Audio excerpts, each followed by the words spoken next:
শাওন ভাই। কে? আরে স্বাধীন, কি ব্যাপার? শাওন ভাই, এভাবে পাথর নিয়ে গেলে আমাদের পাহাড় তো শেষ হয়ে যাবে। এই পাহাড়ই তো আমাদের সিলেটের গর্ব। এই পর্যটকরা কেন এখানে আসবে যদি এই পাহাড়টাই না থাকে? তুই আবার কি কথা শুরু করলি? এই কাজ না করলে আমরা খাবো কি? এটা হারুন ভাইয়ের আদেশ। আর তুই কি আমার কথার উপর কথা বলবি?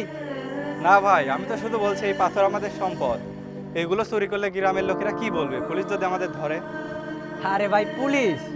হারুন ভাইয়ের কাছে সব কিছুই আছে, পুলিশ, পলিটিক্স। তুই খালি কাজে মন দে। ভাই আমার তো ভয় হচ্ছে। ভয় পাস না, আমাদের তো টাকা কামাইতে হবে নাকি? টাকাই তো সব। টাকা দিয়ে কি সব কিনে ফেলা যায়? আমাদের গ্রামের সম্মান, পাহাড়ের সৌন্দর্য, এগুলো কি ফিরবে কোনোদিন? আপনি বুঝতেছেন না ভাই, আমাদের ভবিষ্যৎ নষ্ট হচ্ছে। তুই এখন ভবিষ্যতের কথা ভাবছিস? তোর কি মাথায় সমস্যা নাকি? বেশি ফিসফিস করিস না স্বাধীন, যা পাথর তুলতে যা ভালো মতো। আবার যদি তুই এইরকম কথা কইস, তোর কিন্তু এই কাজ থেকে আমি বের করে দেবো না। হারুন ভাই জানলে কি হবে না, তুই জানিস বিষয়টা? আরে কি হয়েছে এখানে? কাজ বাদ দিয়ে তোমরা এখানে বসে আছো কিসের জন্য?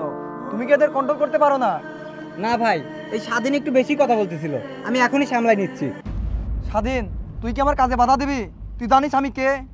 আমার একটা ফোন হলে পরে তোর চাকরি আমি খেয়ে দিতে পারি।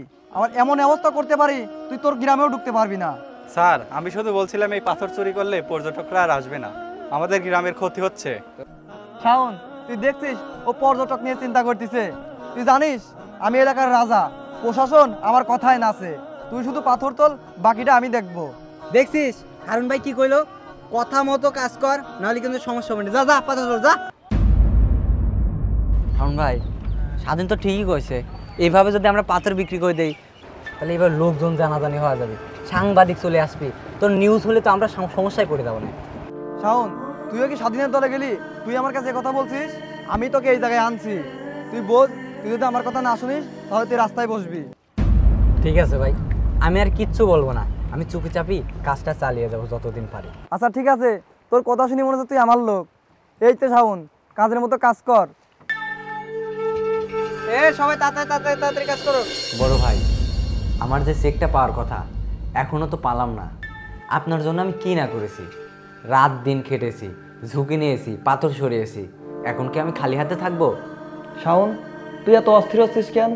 আমি কি বলেছি তোর টাকা দেবো না? শোন, তুই ঠিক মতো কাজ কর, দেখবি সব ঠিক হয়ে যাবে। ও ঠিক হয়ে যাবে, আপনি বললেই হলো। 2 মাস ধরে আপনি এই কথা বলতেছেন। আমি এত ঝুঁকি নিয়েছি, পুলিশকে সামলাইছি, তারপরে আমাদের কর্মচারী সামলাইছি, সব কিছু ম্যানেজ আমি নিজেই করছি। আর এখন বলতেছেন আমাকে অপেক্ষা করতে? শাওন, তুই কি ভুলে গেছিস আমি কে? তুই মাত্র একটা সমন্বয়ক, আর আমি এই এলাকার বড় নেতা। আমার কথায় পুলিশ চলে, সরকার চলে। তুই যদি বেশি কথা বলিস তাহলে কিন্তু তোর ভালো হবে না। কি বললেন? সাধারণ সমন্বয়ক? আমাকে আপনি সাধারণ বললেন? এতগুলো পাথর লুট করলাম, সব ঝুঁকি আমি নিলাম, আর এখন বলছেন আমি সাধারণ? এটা কেমন কথা হলো? তুই কি ভাবছিস তুই স্যার আমার কাছ থেমে থাকবে? তুই আমার অধীনে শাওন, আমি যেটা বলবো সেটাই করবি তুই। আর যদি না করি? আমি এতদিন আপনার কথা শুনেছি, এখন আর পারবো না। আজকের মধ্যে টাকা দেবেন, নইলে কিন্তু সব সাংবাদিকের কাছে ফাঁস করে দেবো আমি। তুই আমাকে হুমকি দিচ্ছিস? 2 দিনে বৈরাগী, ভাতের কিছু অন্ন। তুই যা পারিস কর, যা। আমি দেখবো তুই কত দূর যাস। দেখবেন হারুন ভাই, এবার আমি চুপ থাকবো না, আপনার রাজনীতি সব শেষ করে দেব। আমাদের দাবি মানতে হবে, মানতে হবে। পাথর লুটপাট বন্ধ করুন, তাড়াতাড়ি এদের গ্রেপ্তার করুন। ভাই তুই পাগল হয়ে গেছিস, হারুন ভাই যদি এসব জানে তাহলে আমাদের শেষ করে ফেলবে। আমি আর হারুনের কথায় নাচবো না, ও আমাদেরকে ঠকিয়েছে। আমি এই সব ফাঁস করে দেবো সবার কাছে। ভাই আমি আপনার সাথে আছি, আর এই চুরি বন্ধ করতে হবে। হারুন কিন্তু খুব ক্ষমতাশালী লোক, ওর থেকে সাবধান থাকতে হবে। আমি আর ভয় পাই না স্বাধীন, এই সত্যটা আমি সবাইকে জানাবো। এই হারুনের কালো মুখ সবার সামনে আনবো, তুই শুধু আমার সাথে থাক। আমাদের দাবি, আমাদের দাবি মানতে হবে, মানতে হবে। শাওন তো আমাদের সব প্ল্যান ভেস্তে দিবে। ও তো সাংবাদিকের কাছে মুখ খুলতেছে। ও যদি এইভাবে নিউজ করে তাহলে তো আমরা ধরা খেয়ে যাবো। এখন ওকে থামাতেই হবে। ভাই, ওকে পুলিশে ধরিয়ে দিব, পুলিশ তো আমাদের কথাই শুনবে। হ্যাঁ, তুই ঠিক বলেছিস। শাওনকে পাথর পাথরের নামে ধরা দিলে ওর তখন মুখও বন্ধ হয়ে যাবে। কিন্তু ভাই, শাওন যদি আপনার কথা বলে তখন কি হবে? ও বললে কেউ বিশ্বাস করবে না। আমি হারুন, এই এলাকার নেতা, আমার কথাই শেষ কথা। আর শাওন, ও তো একটা সাধারণ সমন্বয়ক। ঠিক বলেছেন ভাই, শাওনের কথা কে শুনবে? আমরা ওকে ফাঁসিয়ে দিব।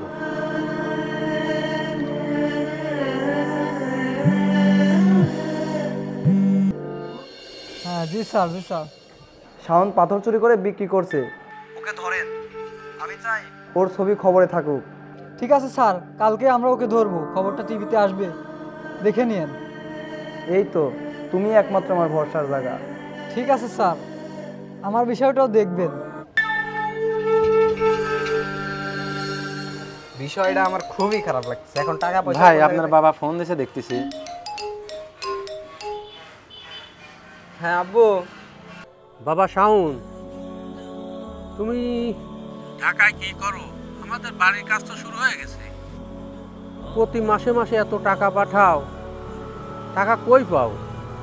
শোনো, ঢাকা আমি একটা ব্যবসা করি, এই জায়গাতে ভালো একটা অ্যামাউন্ট আছে আমার, সেটাই আমি বাড়িতে পাঠাই। আর একটা কাজ করে তো, তো পাশে জমি আছে, ওই জমি থেকে 10 বিঘে জমি তুমি কিনে রাখো, আমি টাকার ব্যবস্থা করে দিচ্ছি। বাবা শাওন, আমি তোমাকে কিন্তু বারবার বলছি, এখনো বলছি, দেখো বাবা, তুমি রাজনীতির সাথে মিশেও না। রাজনীতি যারা করে সেসব লোকজন ভালো না তো। কোন দিন কোন বিপদে পড়ে যাবে তখন বাবা বুঝবা। তখন আমার এই অধম পুরো বাবার কথা তোমার মনে পড়বে বাবা। চিন্তাই করো না তুমি, আমার জন্য তুমি শুধু দোয়া করো, আমি খুব তাড়াতাড়ি গ্রামে চলে আসবো। আচ্ছা ঠিক আছে বাবা, আল্লাহ তোমার বিবেক বুদ্ধি দিছে, সেই মোতাবেক কাজ করো, বিপদে পড়ো না, কোনো ঝামেলা যেও না। আল্লাহ হাফেজ, রাখছি বাবা। আচ্ছা ঠিক আছে, আসসালামু আলাইকুম।